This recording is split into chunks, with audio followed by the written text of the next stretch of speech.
Hello guys, this is Manju Kumari and welcome to beginning for learning. तो आज हम करने वाले हैं कुछ हिस्ट्री के जो इम्पोर्टेंट क्वेश्चन है जो कि हर जो कॉम्पिटिटिव एग्ज़ाम्स होते हैं उसमें आते हैं। ठीक है, तो ज़्यादा टाइम ना वेस्ट करते हुए शुरुआत कर देते हैं। तो पहला क्वेश्चन है, विश्व की सबसे पहली पुस्तक कौन सी है, यानी सबसे पहली जो सबसे पुरानी पुस्तक है वो कौन सी है। तो ऑप्शन ए क है सामवेद, ख ऋग्वेद और ग महाभारत है, या घ अथर्ववेद है। तो इसमें से जो राइट आंसर है वो है हमारा ऋग्वेद। ठीक है, दूसरा यानी ख।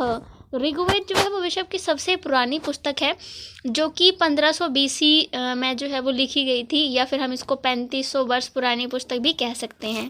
ठीक है, तो दूसरा क्वेश्चन है हमारे पास, महाभारत के लेखक कौन है, यानी महाभारत किसने लिखी है। पहला ऑप्शन है वेद व्यास ने, दूसरा ऑप्शन है वाल्मीकि ने, या तीसरा ऑप्शन है हरिसेन और चौथा ऑप्शन है बाणभट्ट। यानी इसमें से किसने लिखी है महाभारत। तो इसका राइट आंसर है महाभारत जो है वो वेद व्यास ने लिखी है, यानी पहला जो ऑप्शन है वो सही होता है। और अब हमारा जो तीसरा क्वेश्चन है वो है हर्षचरित का लेखक कौन है। ठीक है, हर्षचरित जो थी वो किसने लिखी है। हर्षचरित जो थी वो हर्षवर्धन के, राजा हर्षवर्धन जो कन्नौज के राजा थे हर्षवर्धन, उनके बारे में थी। तो ये पुस्तक किसने लिखी है। चंद्रवरदाय ने लिखी है, पहला ऑप्शन है। दूसरा ऑप्शन है फिरदौसी ने लिखी है, और तीसरा ऑप्शन है बाणभट्ट ने, और चौथा ऑप्शन है कल्हण। तो ये हर्षचरित जो है वो इनमें से किसके द्वारा लिखी गई पुस्तक है। तो हमारा इसका आंसर है ग बाणभट्ट। ठीक है, तो हर्षचरित जो है वो बाणभट्ट ने लिखी है। ये उनके दरबार में, हर्षवर्धन के दरबार में एक कवि थे। ठीक है, तो हमारा चौथा प्रश्न है, पृथ्वीराज रासो का लेखक कौन है, यानी पृथ्वीराज रासो किसने लिखी है। पृथ्वीराज रासो जो पुस्तक थी वो पृथ्वीराज चौहान के बारे में लिखी गई थी। और ये इसका कवि कौन है। पहला ऑप्शन है चंद्रवरदाई, दूसरा ऑप्शन है हेमचंद, और तीसरा ऑप्शन है कवि बल्लाल, और चौथा ऑप्शन है पाणिनि। तो इसमें से जो हमारी पृथ्वीराज रासो पुस्तक है वो किसने लिखी है। तो इसका ऑप्शन आता है हमारा ऑप्शन नंबर 1 चंद्रवरदाई, यानी पृथ्वीराज रासो चंद्रवरदाई द्वारा लिखी गई है। चंद्रवरदाई जो थे वो पृथ्वीराज चौहान के राजकवि हुआ करते थे। ठीक है, इस मतलब ये जो पृथ्वीराज रासो जो पुस्तक है वो पृथ्वीराज चौहान के जीवन के बारे में, उनके विवाह वगैरह, लड़ाइयों के बारे में लिखी गई है। तो हमारा अगला क्वेश्चन बनता है, राजतरंगिणी जो है वो पुस्तक किसने लिखी है। राजतरंगिणी, पहला ऑप्शन है पतंजलि ने लिखी है, दूसरा ऑप्शन है हेरोडोटस ने लिखी है, तीसरा ऑप्शन है मोहम्मद बिन अलबरूनी ने लिखी है, और चौथा ऑप्शन है कल्हण। तो इसका जो राइट आंसर है वो है हमारा घ कल्हण। तो ये जो हमारी राजतरंगिणी है वो कल्हण के द्वारा लिखी गई है। तो 6वां क्वेश्चन है, शाहनामा। शाहनामा पुस्तक किसने लिखी है। पहला ऑप्शन है फिरदौसी, दूसरा ऑप्शन है बाणभट्ट, तीसरा ऑप्शन है बिल्हण, और चौथा ऑप्शन है बागपति। तो इसका जो सही आंसर है वो है क फिरदौसी। शाहनामा जो है वो फिरदौसी के द्वारा लिखी गई पुस्तक है। फिरदौसी महमूद गजनी के टाइम में, मतलब जब यहाँ पर थे, उन्होंने यहाँ पर 25 वर्ष जो है इस ग्रंथ को लिखने में लगाया था, शाहनामा को। और मतलब इसमें शाहनामा पुस्तक में सिकंदर और चंद्रगुप्त मौर्य के बारे में भी जो उन्होंने चर्चा दी हुई है इसमें। तो अगला क्वेश्चन है हमारा, विक्रमादेव चरित जो पुस्तक है वो किसने लिखी है। विक्रमादेव चरित पुस्तक का पहला ऑप्शन है इत सिंह, दूसरा ऑप्शन है बिल्हण, तीसरा ऑप्शन है हेमचंद, चौथा ऑप्शन है हरिसेन। तो इसका राइट आंसर होता है कि विक्रमादेव चरित जो पुस्तक है वो ख आंसर इसका राइट है, बिल्हण के द्वारा लिखी गई है। फिर अगला हमारा प्रश्न है, भोज प्रबंध जो पुस्तक है वो किसके द्वारा लिखी गई है। तो पहला ऑप्शन है बल्लाल कवि, दूसरा ऑप्शन है हेमचंद, तीसरा ऑप्शन है मेगास्थनीज, चौथा ऑप्शन है हर्षवर्धन। तो इसका जो राइट आंसर है वो है क। बल्लाल कवि ने भोज प्रबंध जो पुस्तक थी वो लिखी हुई थी। यहाँ राजा भोज के बारे में है ये पुस्तक। और अभी हमारा अगला क्वेश्चन है इंडिका, जो कि बहुत ही फेमस एक बुक है इंडिका। इंडिका का लेखक कौन है?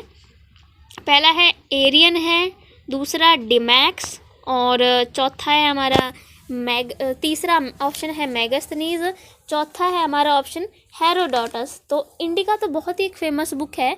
तो इंडिका किसने लिखी है? तो इसका राइट आंसर होता है हमारा ग, मेगास्थनीज। मेगास्थनीज ने इंडिका पुस्तक लिखी है। मेगास्थनीज जो था वो चंद्रगुप्त मौर्य के टाइम में मतलब यहाँ पर आया हुआ था। एक यूनानी था वैसे ये, मतलब लेकिन उनके दरबार में जो है मतलब ऐसे यूनान से आया हुआ एक बहुत ही योग्य व्यक्ति था, तब इसे उन्होंने अपने चंद्रगुप्त मौर्य ने अपने दरबार में इसे रखा था। अगला हमारा क्वेश्चन है, ये भी बहुत ही अच्छी एक महत्वपूर्ण पुस्तक है, हेरोटिका या हिस्टोरिका भी बोलते हैं इसको, हेरोटिका भी बोलते हैं। तो हेरोटिका का लेखक कौन है? हेरोडोटस, हेक्टियूस, और तीसरा ऑप्शन है पॉलीबियस, चौथा ऑप्शन है मेगास्थनीज।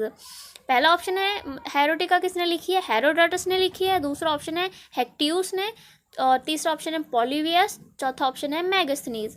तो इसका राइट आंसर है पहला, हेरोटिका या हिस्टोरिका हेरोडोटस ने लिखी है। उसके बाद हमारे पास आता है प्रश्न नंबर 11 कि सुयुकी किसके द्वारा लिखी गई है? पहला ऑप्शन है इत्सिंग, दूसरा ऑप्शन है ह्यूनसांग, तीसरा ऑप्शन है लामा तारा, और चौथा ऑप्शन है मिन्हाज सिराज। तो ये जो सुयुकी पुस्तक है ये हमारा इसका राइट आंसर होता है ख, ठीक, ह्यूनसांग ने लिखी है। ह्यूनसांग एक चीनी यात्री था जो कि बौद्ध धर्म के बारे में जानकारी प्राप्त करने के लिए आया था। ये ज़्यादातर आया था मतलब कि जो राजा हर्षवर्धन के टाइम में ये भारत में आया था, तब उसने ये सुयुकी पुस्तक लिखी थी। इसमें सुयुकी पुस्तक में राजा हर्षवर्धन के राज्य के बारे में भी वर्णन मिलता है। वैसे तो वो बौद्ध धर्म के बारे में ज्ञान प्राप्त करने के लिए आया था, लेकिन राजा हर्षवर्धन के दरबार में क्योंकि आया था उस समय, तो उनके बारे में भी इसमें जानकारी उसने दी है। तो 12वां क्वेश्चन है हमारे पास, तहकीक ए हिंद। तहकीक ए हिंद जो है वो किसके द्वारा लिखी गई पुस्तक है? पहला ऑप्शन है अबू रिहान मोहम्मद बिन अल-बरूनी, दूसरा ऑप्शन है इब्न बतूता, तीसरा ऑप्शन है सुलेमान, चौथा ऑप्शन है मिन्हाज ए सिराज। तो इसका आंसर राइट है पहला, अबू रिहान मोहम्मद बिन अल-बरूनी ने तहकीक हिंद पुस्तक लिखी है। अब हमारा 13वां क्वेश्चन आता है, इलाहाबाद स्तंभ अभिलेख किसने लिखवाया था या किसने लिखा? मतलब ये बहुत ही फेमस एक स्तंभ अभिलेख है, ठीक है। तो पहला ऑप्शन है हरिसेन ने लिखा है इलाहाबाद स्तंभ अभिलेख। अभिलेख का मतलब होता है इंस्क्रिप्शन, जो किसी कठोर स्तर पर उकेरे जाते हैं जैसे पत्थर वगैरह पर। अशोका के अभिलेख तो बहुत ही फेमस है, समुद्रगुप्त जो मौर्य है उसके भी बहुत ही फेमस है। तो इलाहाबाद स्तंभ अभिलेख जो है वो समुद्रगुप्त मौर्य का एक अभिलेख है, उन्होंने ये इसे खुदवाया था। तो किसने इसको लिखा था या किसने इसको उकेरा था, उस कवि का नाम बताना है। पहला ऑप्शन है हरिसेन, दूसरा ऑप्शन है वाल्मीकि, तीसरा ऑप्शन है चंद्रवरदाई, और चौथा ऑप्शन है पतंजलि। तो इसका राइट आंसर है हरिसेन। इलाहाबाद स्तंभ अभिलेख हरिसेन ने लिखा था। ये बहुत ही मतलब ऐसा है कि इसका जो ये जैसे दिखता है मतलब, तो इसका कलर अभी तक नहीं गया है, वैसे ही उसकी चमक जो अभी भी बरकरार है। तो हमारे पास 14 क्वेश्चन आता है, अष्टाध्यायी। अष्टाध्यायी जो पुस्तक है उसके लेखक कौन है? पहला ऑप्शन है पतंजलि, दूसरा ऑप्शन है पाणिनि, और तीसरा ऑप्शन है अशोका, चौथा ऑप्शन है कालिदास। तो इसका राइट आंसर होता है पाणिनि। पाणिनि जो थे उन्होंने अष्टाध्यायी पुस्तक को लिखा था। अब हमारा 15वां क्वेश्चन बनता है, महाभाष्य जो पुस्तक है ये किसने लिखी है? महाभाष्य ये जो है वो मतलब एक व्याकरण है, ठीक है। तो किसके द्वारा लिखा गया था? पहला ऑप्शन है हेमचंद, दूसरा ऑप्शन है पतंजलि, तीसरा ऑप्शन है बागपति, चौथा ऑप्शन है अशोका। तो महाभाष्य के कवि कौन से हैं? तो इसका राइट आंसर है पतंजलि, यानी ख हमारा इसका राइट आंसर है। पतंजलि ने जो है ये पुस्तक लिखी हुई थी। अब हमारे पास आता है 16th क्वेश्चन, बुद्ध चरित। ये तो बहुत ही फेमस बुक है और ये तो मतलब बहुत सिंपल इसका आंसर है, ये तो मैं सोचूं कि हर किसी को पता ही होगा। बुद्ध चरित किसने लिखी है? पहला ऑप्शन है चाणक्य, दूसरा ऑप्शन है बाणभट्ट, तीसरा ऑप्शन है बासुमित्रा और चौथा ऑप्शन है अशोक घोष। तो इसका राइट आंसर है अशोक घोष। ये जो बुद्ध चरित है वो महात्मा बुद्धा के बारे में थी और ये उनके जो महाकवि थे अशोक घोष, उसने ये लिखी थी। मतलब इसमें महात्मा बुद्धा के जीवन के बारे में बहुत कुछ लिखा गया है।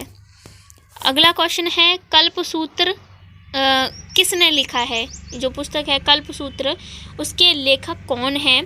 पहला ऑप्शन है भद्रबाहु, दूसरा ऑप्शन है कालिदास, तीसरा ऑप्शन है फिरदौसी, चौथा ऑप्शन है हरिशेन।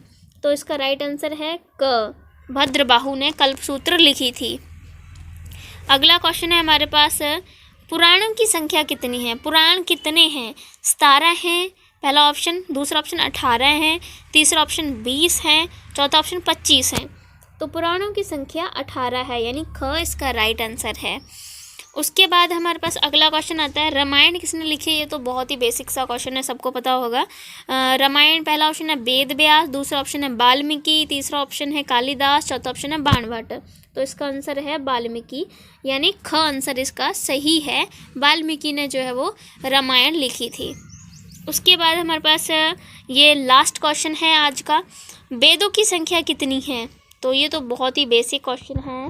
पहला ऑप्शन है 3 है वेद, दूसरा ऑप्शन है 4 है और तीसरा ऑप्शन है 8 है या चौथा ऑप्शन है 10 है वेद। तो वेदों की संख्या 4 है, जिसमें हम ऋग्वेद, सामवेद, यजुर्वेद और अथर्ववेद, इनके बारे में डिटेल में हम और ऐसे जितने भी वेदों से क्वेश्चंस बनते हैं वो मैं इस पे बनाऊंगी।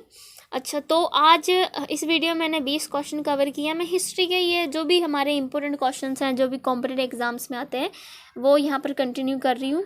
तो इस वाले क्वेश्चन में 20 क्वेश्चंस किए। नेक्स्ट हम आगे हड़प्पा के बारे में जो सबसे इम्पोर्टेंट क्वेश्चन जो निकल के आते हैं हर तरह के, वो मैं उसमें बनाऊँगी। तो thank you so much guys, keep watching.